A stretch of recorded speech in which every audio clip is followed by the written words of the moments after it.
अस्सलाम वालेकुम नादरीन, आप यूट्यूब चैनल देख रहे हैं। मैं इमरान खान हूँ। नादरीन, पाकिस्तान में एक मरतबा फिर से जंग शुरू कर दी गई है और खैबर पख्तूनख्वा के कबायली इलाकों में जंग हो रही है। हालांकि वहाँ पे लोगों ने सख्त मुखालफत की थी किसी भी किस्म की लड़ाई या ऑपरेशन के हवाले से, लेकिन एक बड़ा फौजी ऑपरेशन शुरू किया गया है। अभी जो कुछ हमने देखा उसमें भारी हथियार इस्तेमाल हो रहे हैं। जो इतलात आ रही हैं उनमें हेलीकॉप्टर्स इस्तेमाल किए जा रहे हैं और हेलीकॉप्टर्स के बाकायदा मनाजिर फिल्मा कर भी वहाँ से लोगों ने भिजवाए हैं और ये बता रहे हैं कि वहाँ पे कुछ दोनों तरफ का नुकसान हुआ। उसके अलावा सिविलियंस का काफ़ी नुकसान रिपोर्ट हो रहा है। और एक मोहम्मद फ़हीम साहब हैं, सीनियर जर्नलिस्ट खैबर पख्तूनख्वा से, उन्होंने शहरियों की, जो ज़ख्मी शहरी हैं उनकी वीडियो पोस्ट की है। उन्होंने दिखाया कि यहाँ से शहरियों को मुंतकिल किया जा रहा है जो ज़ख्मी हो गए हैं इस ऑपरेशन के नतीजे में, और ये सिविलियंस हैं और इनके लिए कोई एम्बुलेंस भी दरकार नहीं है ऑपरेशन में। इन्हें एक पिकअप के अंदर डाल के ऐसी गाड़ी में तो इनको वहाँ से ज़ख्मी हालत में मुंतकिल किया जा रहा है। शानदाना गुलजार साहिबा ने एक बड़ा सख्त ट्वीट किया है और वो ट्वीट है इस हवाले से कि एक बच्चा है वो शहीद हुआ, और वो ट्वीट में क्या लिखती हैं वो मैं आपको दिखाता हूँ। शानदाना गुलजार साहिबा अपने ट्विटर अकाउंट पे लिखती हैं, मेंबर कौमी असम्बली हैं, खैबर पख्तूनख्वा से इनका ताल्लुक़ है। वो कहती हैं, जी डमाडोला चेक पोस्ट के बिल्कुल सामने बच्चे को शहीद कर दिया, हालांकि वहाँ कोई कर्फ्यू नहीं था। मुबारक हो फोर्सेस को फ़लस्तीन दोएम, अपने ही पाकिस्तानियों की नस्ल कुशी में पेश पेश, अल्लाह की लानत वर्दी पहने खवारिज पर। ये शानदाना गुलजार ने इसके ऊपर ट्वीट किया है और इसके अलावा कुछ और लोगों ने कुछ वीडियोस, कुछ तस्वीर पोस्ट की हैं। बल्कि ये जो एक छोटा बच्चा है इसकी भी खून में लथपथ जो तस्वीरें हैं वो भी मैं आपको यहाँ सोशल मीडिया पे, यहाँ पे यूट्यूब पे दिखा नहीं सकता, लेकिन ये बड़े तकलीफ देह मनाजिर हैं। जब इस तरह ऑपरेशन होते हैं मुल्क के अंदर तो फिर उसके अंदर इस तरह के मनाजिर सामने आते हैं। खैबर पख्तूनख्वा की आवाम बड़े लंबे अरसे से इन चीज़ों से बचना चाह रही थी। बड़ा सवाल एक ये पैदा होता है कि क्या खैबर पख्तूनख्वा की हुकूमत ने इस ऑपरेशन की इजाज़त दी है या ये ऑपरेशन खैबर पख्तूनख्वा की हुकूमत की मर्ज़ी से हो रहा है। अली अमीन गंडापुर साहब ने और उनकी सूबाई हुकूमत ने ऑपरेशन की सख्त मुखालफत की है और वो ये कहते रहे माजी में कि हम किसी सूरत भी खैबर पख्तूनख्वा में ऑपरेशन नहीं होने देंगे। हमारी जो फंड्स हैं वो हमारे हवाले किए जाएं, हमारी पुलिस को हमें बाइख्तियार तरीके से अपना काम करने दिया जाए और चीज़ें अगर हमारे हवाले की जाएँ तो हम दहशतगर्दी पे काबू पा सकते हैं। गंडापुर ने यहाँ तक कहा कि यहाँ पे दो तरह के तालिबान हैं। इनमें से एक ऐसे हैं जो पाकिस्तान की फ़ौज या मिलिट्री एस्टेब्लिशमेंट को पसंद है, एजेंसियों को, और वो भी लूटमार करते हैं, वो भी तबाही फेरते हैं, और जब उन्हें पुलिस गिरफ्तार करती है तो आकर एजेंसियां उन्हें छुड़ा कर ले जाती है। कुछ ऐसे तालिबान हैं जिनसे एजेंसियां लड़ती हैं या फ़ौज लड़ती है। अब ये जो एक तफरीक है ये ख़त्म होनी चाहिए। और अली अमीन गंडापुर ने कहा कि जब पुलिस अपनी जान पर खेल कर दहशतगर्दों को गिरफ्तार करती है और पाकिस्तान की एजेंसियां उनको आकर छुड़वा कर ले जाती हैं ये कहते हुए कि ये हमारे काम के बंदे हैं, तो इससे पुलिस का मोराल बड़ा डाउन हो जाता है। अब ये बड़े संजीदा इल्ज़ाम आते हैं जो अली अमीन गंडापुर साहब ने और इससे पहले और लोगों ने भी लगाए थे। लेकिन अब सूरत हाल ये है कि पाकिस्तान की मिलिट्री एस्टेब्लिशमेंट ने फैसला किया और ऑपरेशन जो है उसका आगाज़ कर दिया गया है। वहाँ पे भारी हथियार इस्तेमाल किए जा रहे हैं। पहले फेज़ में ये कहा जा रहा है कि ये ऑपरेशन 31 जुलाई तक चलेगा और 31 जुलाई के बाद ये चलता है या नहीं अभी तक इसके बारे में नहीं है, लेकिन बाजोड़ में जो ऑपरेशन है इसमें बहुत सारे इलाके हैं जहाँ पे कर्फ्यू नाफिज कर दिया गया है। लेकिन ये बच्चा जिस इलाके में शहीद हुआ यहाँ पे कर्फ्यू नाफिज नहीं किया गया था। ये इंतहाई अफसोसनाक सूरत हाल है। खैबर पख्तूनख्वा की हुकूमत को इसमें क्लैरिटी देनी होगी कि क्या वाकई उन्होंने ऑपरेशन की इजाज़त दी है या उनकी मर्ज़ी के ख़िलाफ़ ऑपरेशन हो रहा है। उनका मौक़िफ़ बड़ा इंपॉर्टेंट है और वो इस ऑपरेशन को किस नज़र से देखते हैं।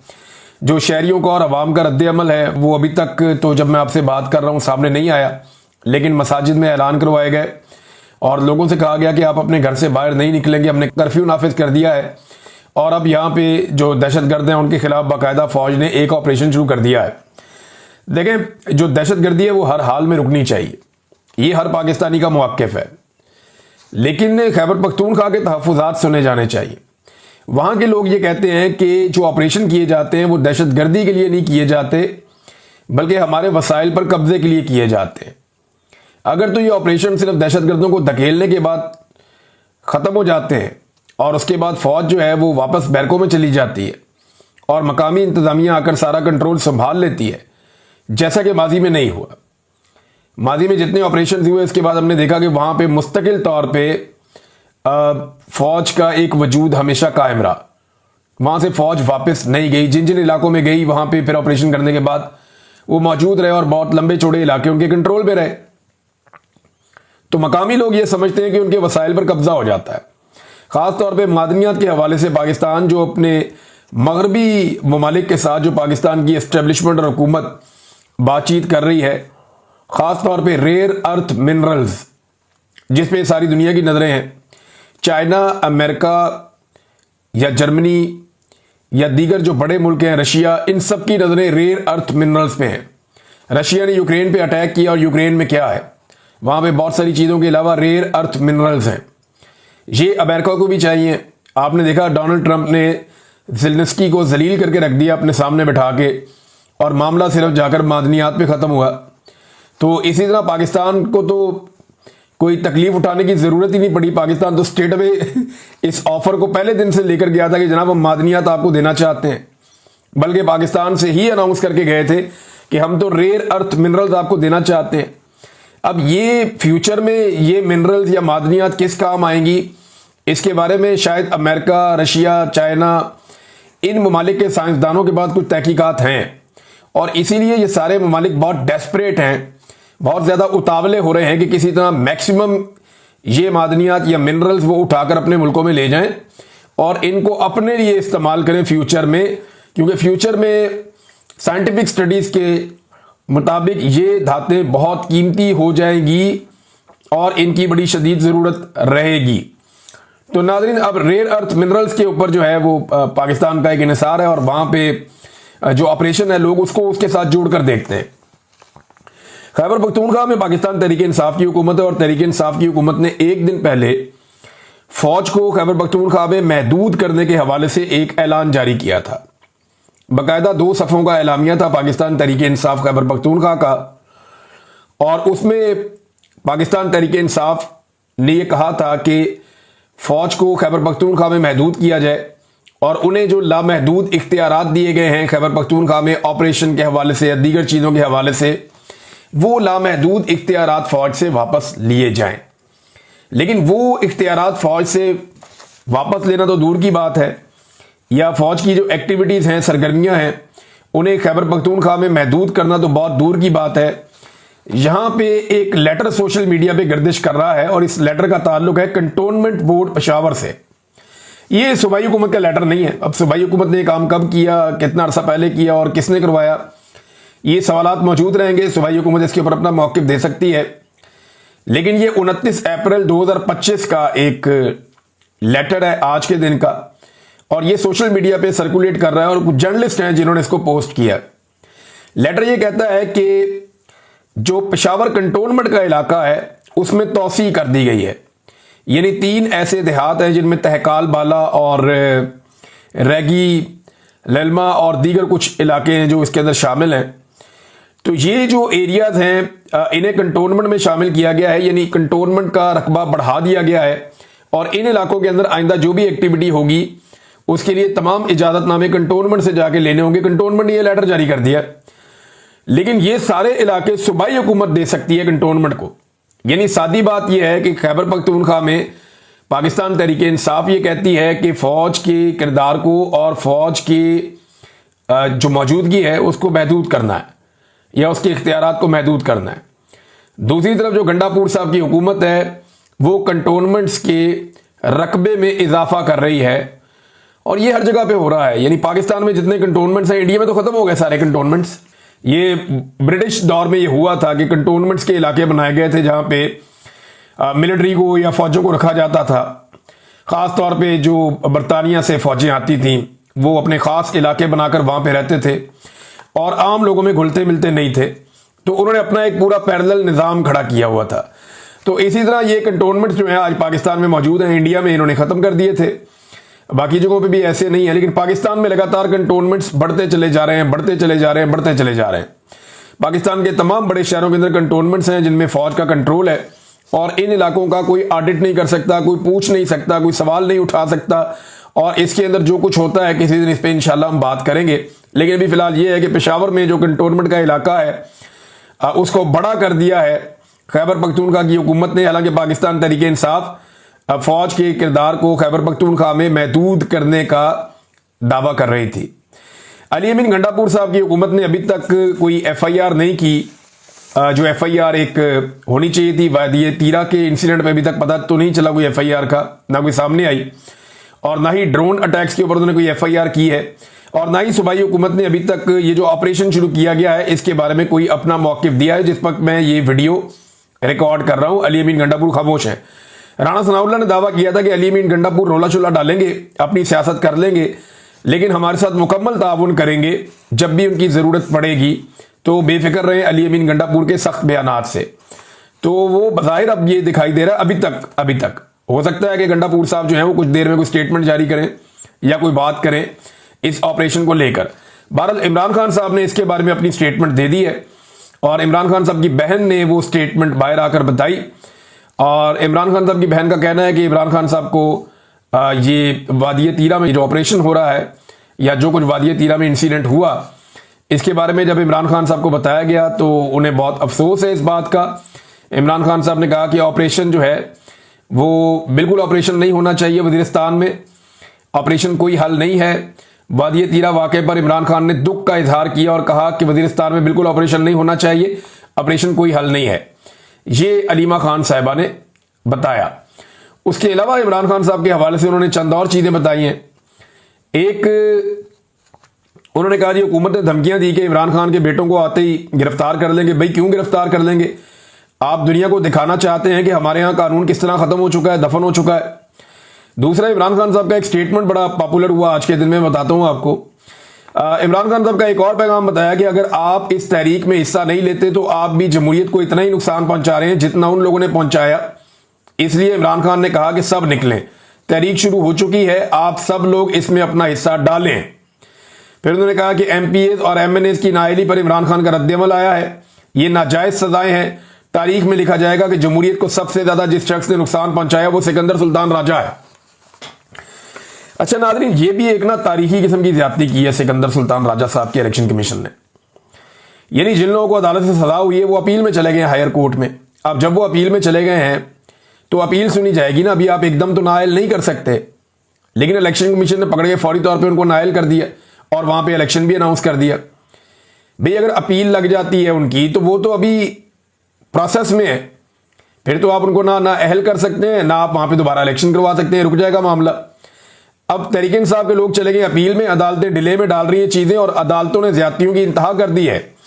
यानी पाकिस्तान तहरीक इंसाफ ने एक बदनीयती का इल्जाम लगाया चीफ जस्टिस ऑफ पाकिस्तान पर भी अब, और ये मेरे ख्याल में बात में वजन है। उन्होंने कहा जी एक दिन के नोटिस पर सलमान सफदर बाहर मुल्क से वापस नहीं आ सकते थे। यानी उनका यह कहना है कि चीफ जस्टिस को इस बात का पता चल गया था कि सलमान सफदर पाकिस्तान में नहीं है, लिहाजा उन्होंने फौरी तौर पे एक दिन के अंदर अंदर इमरान खान साहब के जो 9 मई के मुकदमात हैं वो लगा दिए सुप्रीम कोर्ट ऑफ पाकिस्तान में। और वहां पे जाके वकला ने बताया कि जी आप 2 दिन का टाइम दे दें, सलमान सफदर पाकिस्तान वापस आ जाते हैं, आप दोबारा केस लगा लें, अगले हफ्ते लगा लें। लेकिन जानबूझकर इसको जो है वो 12 अगस्त तक की तारीख दे दी गई। ये सख्त ज्यादती है। ये इसलिए हुआ ताकि इमरान खान को इंसाफ ना मिल सके। सलमान अकरम राजा दलाइल के लिए वहां पे मौजूद थे, लेकिन उन्हें नहीं सुना गया और चीफ जस्टिस ने कहा नहीं जी ठीक है 12 अगस्त तक की हम तारीख दे रहे हैं। अब 12 अगस्त का मतलब है कि 15 दिन मजीद डाल दिए, यानी 2 हफ्ते के बाद अब दोबारा ये केस लगेगा। होना तो ये चाहिए था कि इसको 2-4 दिन के बाद लगा देते, सलमान सफदर पाकिस्तान वापस आ जाते और आकर अपना ये मुकदमा लड़ लेते। लेकिन जज जो है वो भी बादशाह लोग हैं, यहां पे एस्टेब्लिशमेंट जो चाहती है जज वही कर रहे हैं और अपनी मर्जी भी मनमानी भी चल रही है। हमारे एक सहाफी दोस्त हैं और अदील सरफराज साहब, उन्होंने एक खबर दी बड़ी इंटरेस्टिंग। एक साबिक चीफ जस्टिस ने दरखास्त दे दी कि मैंने घर में सोलर लगवा लिया है, लिहाजा मेरे 2000 यूनिट बिजली जो मुझे मुफ्त दिए जाते हैं वो एडजस्ट कर दें मेरे बेटे के घर में, यानी वो 2000 यूनिट उसको फ्री कर दें मेरे बेटे को। अंदाजा करें आप, इन्हें ये जज रहे हैं यार इस मुल्क के और चीफ जस्टिस रहे हैं, और उन्होंने बाकायदा ये दरखास्त दे दी है और ये सहाफ़ी अदील सरफराज साहब जो हैं ये इंकशाफ कर रहे हैं। मुझे तो हैरत होती है कि कैसे लोग पाकिस्तान में इतने बड़े मनसब पर बैठा दिए जाते हैं। इमरान खान साहब का जो बयान बहुत ज़्यादा वायरल हो गया, बहुत पॉपुलर हो गया, हर तरफ रुला पड़ गया। इमरान खान साहब ने कहा बाप ही काफ़ी है। अब ये जुमला तो इमरान खान साहब जेल से एक देते हैं जिससे आग लग जाती है पूरे मुल्क में। यानी ये इमरान खान साहब को पता है कि मुझे कहना क्या है। जेल के अंदर बैठकर भी वो अपने आप को कैसे रेलिवेंट रखना है, इमरान खान साहब को आइडिया है। एक जुमले के अंदर वो ऐसी कहानी बयान करते हैं और ये बहुत बड़ी काबिलियत होती है किसी भी लीडर की कि वो एक छोटी सी बात के अंदर बहुत बड़ा पैगाम छोड़ दे। इमरान खान साहब ने वक्त के साथ साथ ये सीखा है। इमरान खान साहब का एक जुमला आज के दिन में बहुत पॉपुलर हो गया सोशल मीडिया पे और उन्होंने कहा बाप ही काफी है। अब हुआ क्या, इसको ना इमरान खान साहब के बेटों ने, क्योंकि पाकिस्तान आना था तो इस हवाले से इमरान खान साहब से एक सवाल हुआ तो उन्होंने कहा नहीं बाप ही काफी है। ये एक्चुअली मशहूर हो गई बात। इसके दो एंगल लिए जा रहे हैं। इमरान खान साहब के हामी इसे इमरान खान साहब का एक पूरा एतमाद जुमला कह रहे हैं कि बहुत पूरा एतमाद है। जेल के अंदर भी एक आदमी निजाम को नथ डाल के बैठा हुआ है। इमरान खान साहब के मुखालिफिन कह रहे हैं कि वो अपने बच्चों के मामले में मुहतात हो गए हैं और वो अपने बच्चों को उस खतरे में नहीं डाल रहे जितना बाकियों के डाल रहे हैं। उनके मुखालिफिन ये कह रहे हैं, लेकिन हकीकत क्या है? देखिए, इसकी आप हकीकत समझे। पाकिस्तान तहरीक इंसाफ ने बाद में इस पर बात भी की। हकीकत यह है कि इमरान खान साहब से सवाल हुआ कि क्या आपके बच्चे एहतजाज को लीड करने के लिए पाकिस्तान आ रहे हैं? एहतजाज को लीड करने के लिए पाकिस्तान आ रहे हैं, सवाल था। तो इमरान खान साहब ने कहा कि नहीं, लीड करने के लिए उनका बाप ही काफी है। लीड करने के लिए बाप ही काफी है। लीड करने के लिए, अब आप इसके दो मतलब निकाल सकते हैं कि लीड करने के लिए बाप ही काफी है। नहीं नहीं, बाप ही काफी है लीड करने के लिए। इसका एक मतलब आप ये निकाल सकते हैं कि उनके बच्चे नहीं आ रहे, दूसरा आप ये निकाल सकते हैं कि लीड करने नहीं आ रहे। तो पाकिस्तान तहरीक इंसाफ ने बाद में क्लैरिटी से कहा, क्योंकि अलीमा खान साहब ने पहले भी कहा था कि इमरान खान साहब के बच्चे पूछ नहीं रहे अपने बाप से, वो इन्फॉर्म कर रहे हैं कि हम आ रहे हैं और हम अपना रोल प्ले करेंगे। जो अमेरिका में जाकर उन्होंने कोशिश भी की है जितनी वो कर सके। अब उसका फायदा हुआ या नहीं हुआ, लेकिन उन्होंने कोशिश की है और बेटे होने के नाते वो कोशिश करेंगे। कोई भी होगा वो कोशिश करेगा और करनी भी चाहिए। अब पाकिस्तान में आके मुलाकात करना ये उनका कानूनी हक है। तो अलीमा खान साहिबा ने कहा जी बिल्कुल वो आएंगे और अपने वालिद से मुलाकात करेंगे। तहरीक को लीड कैसे कर सकते हैं इमरान खान के बेटे? देखें, वो पॉलिटिकल लोग ही नहीं है। तहरीक को तो तहरीक के लोगों ने लीड करना है। इमरान खान पाकिस्तानियों के लिए मार खा रहा है तो पाकिस्तानियों का पहला हक है कि वो इमरान खान के लिए निकले। अच्छा, पीएमएलएन की भी अजीबोगरीब एक कहानी है। वो कभी इस बात के ऊपर एतराज करते हैं जी इमरान खान के बच्चे क्यों आ रहे, कभी इस बात पे एतराज करते हैं जी वो क्यों नहीं आ रहे, कभी इस बात पे एतराज करते हैं कि इमरान खान के बच्चे जो है ये क्यों खा रहे हैं, वो क्यों पी रहे हैं। यानी अजीबो गरीब किस्म की इनकी मेंटेलिटी है। ये इतने डरे हुए और खौफजदा लोग हैं कि एक आदमी का चेहरा अभी तक ये सामने नहीं आने दे रहे, एक आदमी की तस्वीर या एक आदमी की ऑडियो ये अभी तक सामने नहीं आने दे रहे। ये निजाम इमरान खान से इतना खौफजदा है और दावे इनके बड़े बड़े हैं कि हम जनाब तुर्रम खान हैं, हम ये कर देंगे वो कर देंगे, और जो बंदे लॉन्च किए हैं उनके साथ देखें क्या हो रहा है। यानी अजीबोगरीब किस्म के काम हो रहे हैं। मैं शाहिद अफरीदी साहब की एक आ गई वीडियो मेरे पास। ये हरमीत सिंह साहब हैं मेरे दोस्त बड़े अच्छे, उन्होंने ये ट्वीट कर दी। तो ये 15-20 लोग हैं, इन्होंने एक बहुत बड़ा बैनर उठाया हुआ है, फखरे पख्तूनख्वा साहबजादा शाहिद खान अफरीदी मंजानिब एहलियाने पाकिस्तान फखरे पाकिस्तान। तो कौमी हीरो को इज्जत दो, ये वो नारे लगा रहे जी, कौमी हीरो को इज्जत दो, और शाहिद अफरीदी का फोटो उठाया हुआ है, एक ही बैनर है। अब मुझे लगता है ये शाहिद अफरीदी के खिलाफ साजिश है। यानी कौमी लेवल का हीरो है तो आप, अब ये तो नहीं हो सकता ना कि 15-20 लोग जो हैं, अभी यूके में भी मैं ये देख रहा हूं कि मुख्तलिफ जगहों पे ना थोड़े थोड़े लोग खड़े करके तो उनके साथ उनकी तस्वीरें बनवा दी जाती हैं, कहीं पे 5, कहीं पे 7, कहीं पे 8। तो ऐसा लगता है कि शाहिद अफरीदी साहब एक एहसास कमतरी का शिकार है, उन्हें इससे निकलना चाहिए। देखिए, उनकी अपनी एक शख्सियत है, उनका अपना एक करैक्टर है। अगर वो शाहिद अफरीदी की तरह जिंदगी गुजारेंगे तो उनके लिए जिंदगी गुजारना बड़ा आसान रहेगा। एक खुला डुला आदमी है, ठीक है, उसकी जिंदगी गुजारने का अपना एक तरीका है, जिंदगी में आप अच्छा और बुरा दोनों करते हैं। एक खुला डुला आदमी है और उसकी अपनी दोस्तियां, उसकी अपनी सोच है। अगर वो शाहिद अफरीदी बन के जिंदगी गुजारेगा तो बड़ा आसान रहेगा। लेकिन अगर वो इमरान खान बनना चाहेगा तो देखे ना, कौवा चला हंस की चाल अपनी भी भूल गया। क्या कहा था वो हसन निसार साहब ने गालिबन कि 1000 शाहिद अफरीदी भी आ जाए तो इमरान खान नहीं बन सकता। तो शाहिद अफरीदी सारी जिंदगी सर तोड़ कोशिश भी कर लेना तो वो इमरान खान की धूल को भी नहीं पकड़ सकते, क्योंकि इमरान खान एक ही है ना, वो बहुत बहादुर आदमी है, बहुत दलेर आदमी है, वो डट जाने वाला आदमी है, मुकाबला करने वाला आदमी है। उसका कैरेक्टर इतना बड़ा है कि उसके दुश्मन उसकी गवाहियां देते हैं। उसके बदतरीन मुखालिफिन भी क्रिकेट के दौर में उसकी गवाहियां देते थे।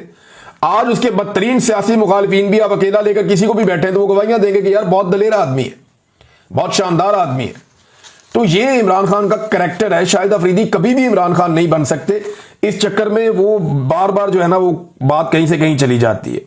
कई तजियाकारों ने कहा जी 1000 दफा भी अगर शाहिद अफरीदी पैदा हो जाए तो वो इमरान खान नहीं बन सकते।